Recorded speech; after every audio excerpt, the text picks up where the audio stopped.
시장과 종목에 대한 정확한 판단을 한 걸음 더 다가가보는 마켓맨, 저는 신한투자증권 최진석입니다. 오늘도 지난주 시장을 정리할 수 있는, 그리고 이번 주 시장을 꿰뚫어 볼 수 있는 두 가지 헤드라인과 함께 이야기 한번 풀어가 보도록 하겠습니다. 첫 번째 주제부터 한번 살펴보도록 하겠습니다. 주춤한 빅테크, 여기서 에너지가 대안이다라는 의견이 나와서요. 어떤 의미가 있을지 한번 살펴보도록 하겠습니다. 올해도 미국 증시를 좀 살펴보면은 엔비디아 중심으로 매그니피센트 7, 그러니까 M7 중심의 강세가 이어지고 있죠. 하지만은 이 M7 종목들 가운데서도 뭐 애플이라든지 그리고 테슬라라든지 좀 주춤한 그런 종목들도 나오고 있고요. 그러면서 이 거품이 붕괴할 것이다라는 우려도 좀 잔존해 있는 시장 상황이다라고 정리를 드릴 수가 있겠습니다. 이런 가운데 BNP 파리바에서 이런 의견을 냈어요. 빅테크에 대한 리스크 완화를 위해서 에너지 섹터에 투자하는 것이 좋을 것이다라는 주장을 내세웠습니다. 한번 내용을 살펴보겠습니다. 몇 가지 근거를 들고 있었는데요. 첫 번째로는 저희가 이제 긱스 섹터 분류라고 얘기를 많이 하는데, 여기에서 봤을 때 에너지가 IT와의 연관성이 가장 적다. 그러니까 상호 좀 해지가 가능하다라는 그런 의견을 냈습니다. 그리고 두 번째로는요, 예상보다 인플레이션 환경이 길어질 것이다. 이 역시도 에너지 섹터로서 해지를 할 수 있을 것이다라고 얘기를 했고요. 그리고 세 번째 의견을 한번 보면은 역시 섹터에서 주주 환원이 타 섹터 대비해서 우월하다는 점을 꼽았습니다. 배당과 자사주 매입을 합쳤을 때는 약 한 8.5%의 일들을 제공한다라고 얘기를 하면서 에너지 섹터에 대한 투자를 추천하는 그런 의견을 볼 수가 있었습니다. 네, 이런 보고서를 봤을 때 저희가 의문을 한번 가져볼 수가 있겠죠. 제가 준비한 추가 질문 한번 생각해 보도록 하겠습니다. 그렇다면 이제 에너지 섹터에 대한 투자가 새로운 대안으로 떠오를 수가 있을까? 이 부분에 대해서 한번 생각을 해보도록 하겠습니다. 올해도 물론 이제 시장 상황을 보면요, 뭐 AI 테마 그리고 빅테크, 여기에 더해서 뭐 비만약이라든지 즉 헬스케어 업종이 좀 강세를 보이고 있는 그런 상황이라고 볼 수가 있겠습니다. 하지만 이제 시장에서의 투자자들의 움직임을 좀 보면요, 덜 오른 종목 그리고 덜 오른 섹터를 조금씩 찾아가려는, 그러니까 좀 이 자리를 옮겨가려는 그런 움직임도 보이고 있다라고 얘기를 드릴 수가 있겠는데요. 그런 의미에서는 에너지를 충분히 좀 주목해 볼 만하다라고 좀 생각을 해봤습니다. 첫 번째는요, 그만큼 에너지가 지금까지는 애물단지로 이 전락을 해왔다라는 점이 되겠습니다. 그러니까 앞으로 좀 반등 가능성이 있다라고 말씀을 드릴 수가 있겠는데, 지난 1년간 좀 보면요, 에너지 섹터가 뭐 유틸리티라든지 부동산 섹터와 마찬가지로 오른 게 없습니다. 그러다 보니까 기대감이 상존해 있다라고 말씀을 드리겠고요. 올해 들어서도 에너지는 공매도가 가장 많이 몰리고 있는 섹터라는 말씀도 또 드리고 싶습니다.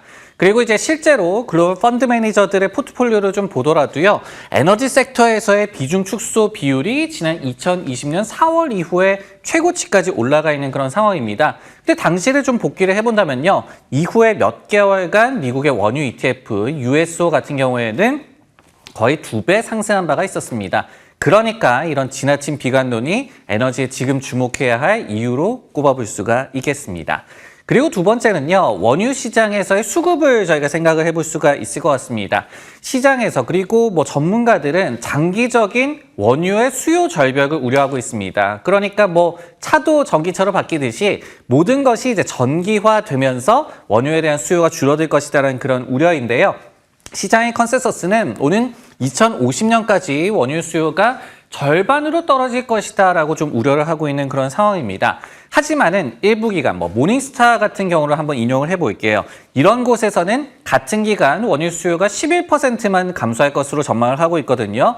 즉 항공기라든지 아니면 선박같이 전기로 대체하는 것이 어려운 그런 섹터도 있다라고 얘기를 하면서 원유 수요가 생각만큼 많이 줄어들지는 않을 수도 있을 것이다 라고 얘기를 하고 있습니다. 즉 추가 투자 없이는 공급이 계속해서 빠듯할 것이다. 이것은 바로 원유 가격을 좀 지탱해주는 요인이 되겠죠. 이런 부분들도 에너지 섹터에 주목해 볼 만한 이유라고 생각을 해볼 수가 있을 것 같습니다.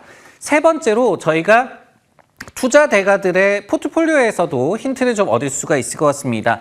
지난주에 저희가 이제 13F라고 얘기를 하는 주요 헤지펀드들의 미국 주식 포트폴리오 공시가 공개가 됐죠. 근데 여기에서도 보면요. 워런 버핏의 버크셔 해서웨이가 애플에 대한 지분을 조금 줄이고요. 쉐브론과 옥시덴탈 페트롤리움은 추가로 매수하는 움직임이 지난해 4분기에 나타났다고 합니다. 여기에 더해서 폴 투더 존스, 또 유명한 헤지펀드 투자자죠. 지속적으로 증시에 대한 그리고 경기에 대한 비관론을 견지하고 있는 그런 전문가인데요. 오히려 지난 분기 포트폴리오에서는 쉐브론을 신규로 또 매수를 했고 파이오니어 리소시스, 그러니까 또 셰일 오일 업체가 되겠죠. 이런 기업들을 또 비중을 확대를 하면서 에너지 섹터에 대해서 전문가들 그리고 구루들도 이렇게 익스포저를 높이는 모습 한번 주목해 볼만 하다라고 말씀을 드리겠습니다. 네, 두 번째로 이번에는 종목과 관련한 이야기 한번 풀어가 보도록 하겠습니다. 역시 이번 주 시장의 가장 큰 관심사라고 볼 수가 있겠죠. 엔비디아 목표 주가 1,200달러의 의미에 대해서 한번 탐구를 해보도록 하겠습니다. 실적 발표를 앞두고 굉장히 높은 목표 주가가 나왔습니다. 룹캐피탈이라는 기관에서 엔비디아에 대한 매수 커버리지를 새롭게 시작을 하면서 목표 주가를 1,200달러를 제시를 했습니다. 스트리트 하이라고 저희가 표현을 하죠. 월가에서 가장 높은 이제 목표 주가가 나왔고요. 현재 주가 대비하더라도 무려 65% 정도의 업사이드를 점쳤다라고 보여집니다. 어떤 얘기를 했는지 한번 정리를 우선 해보죠. 올해부터 이 2026년까지 시장 전망을 넘어서는 이익 성장을 계속해서 보여줄 것이다라는 게 근거라고 제시가 됐고요.